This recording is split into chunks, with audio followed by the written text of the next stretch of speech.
الحمدللہ وحدہ لا شریک لہ والصلاۃ والسلام علی من لا نبی بعد۔ تراویح ایک عبادت ہے جو اللہ کی رضا کے لیے لوگ پڑھتے ہیں، اور تراویح پڑھانے والا بھی اللہ کی رضا کے لیے پڑھاتا ہے، اس میں تو کوئی دوسری رائے نہیں ہے۔ باقی مسئلہ جو امام تراویح پڑھاتا ہے اور پورا دن قرآن کریم کو یاد کرتا ہے، قرآن کریم سنانے کے لیے کسی اور مشغلے میں مشغول بھی نہیں ہو سکتا، اور اس کے اخراجات بھی ہیں، اس کی ضرورتیں بھی ہیں، تو اس تراویح پڑھانے والے کو تو پیسوں کی نیت سے نہیں، اللہ کی رضا کے لیے ہی پڑھانی چاہیے۔ لیکن اس کے پیچھے تراویح پڑھنے والوں کو چاہیے اس امام کی خدمت کریں، اس امام کو ہدیہ دیں، اور زیادہ سے زیادہ دینا چاہیے۔ میں اکثر یہ بات عرض کیا کرتا ہوں، ایک بات تو یہ سمجھ لیں کہ جو لوگ یہ چاہتے ہیں کہ تراویح پڑھانے والا اجرت نہ لے، وہ جو کیوں نہیں کر لیتے کہ اپنے بچے کو قرآن کریم پڑھا لیں اور مصلی پر کھڑا کر دیں؟ وہ کیوں نہیں کر لیتے خود قرآن یاد کر لیں اور تراویح پڑھا لیا کریں؟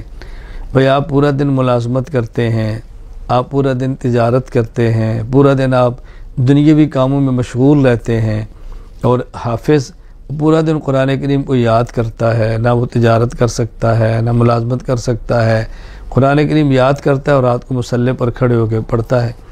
اگر کوئی بیچارے کو ایک اٹکن بھی آ جائے تو پوری مسجد شور بھی ڈالتی ہے، کوئی بھول بھی جائے تو آپ کی باتیں بھی سنتا ہے، تو اس کو محنت بھی کرنی پڑتی ہے۔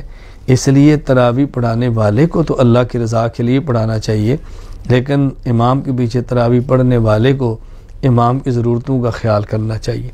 میں ایک بات یوں سمجھیں لطیفہ کا معنی خوش طبعی کے طور پر عرض کیا کرتا ہوں کہ جب ہمارے ہاں رمضان کا اخیر ہوتا ہے تو ہم اپنے بچوں کے لیے شاپنگ کرتے ہیں، جوتی لیتے ہیں، کپڑے لیتے ہیں، اور اس قدر اسراف کرتے ہیں علامان والحفیظ، ضرورت کی حد تک تو کوئی حرج بھی نہیں ہے، لیکن بہت آگے نکل جانے اس کی شریعت میں کیا گنجائش ہوگی۔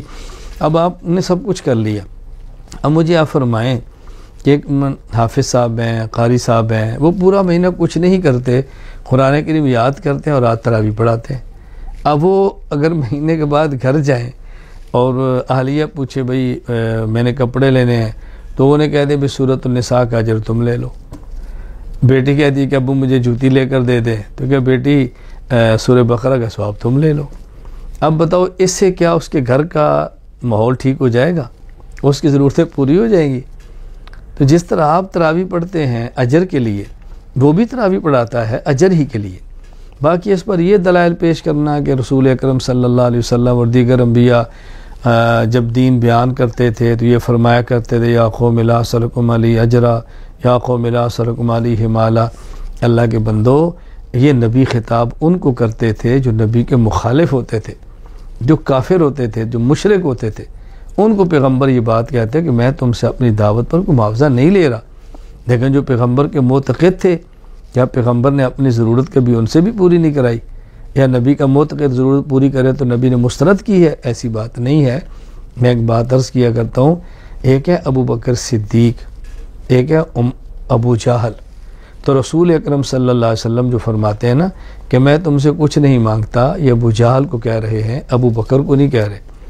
تو تم اس آیت کا مصداق ابو جہل کی جگہ پر کھڑے ہو کر خود کو نہ بناؤ۔ کیسی آپ نے عجیب بات کی، جو خطاب کو فار کو ہو رہا ہے وہ آپ اپنے لیے فٹ کر رہے ہیں۔ میں مزید سمجھانے کے لیے کہ تو دیکھو، مثلا میں ایک علاقے میں بیان کے لیے جاتا ہوں، اور جو عقیدہ کے اعتبار سے میرے مخالف ہیں، تو ظاہر ہے میں جب بیان کروں گا تو ان سے تو نہیں کہوں گا بھئی میں نے آپ کو عقیدہ سمجھایا ہے تو مجھے چائے پلاؤ، مجھے کھانا کھلاؤ، یہ میں نے آپ کے سونا ہے اسی آن کرو۔ وہ کہیں گے ہم نے بلایا تھا، کیوں آئے تھے تم؟ تو تم نہ آتے نا۔ تو ان کو تو نہیں کہوں گا نا، ان کو تو میں کہوں گا میں تمہیں عقیدہ بتاتا ہوں اور حرام ہے میں تم سے ایک چیز بھی مانگوں۔ لیکن جو میرے عقیدت بند ہے، میرے محبت والے، ان کے پاس آتا ہوں تو ان کو تو بندہ یہ بھی کہتا ہے کہ چائے پلاؤ، بھائی کھانا کھلاؤ، اور بھائی ذرا ایک کپ کافی بنا کے لاؤ۔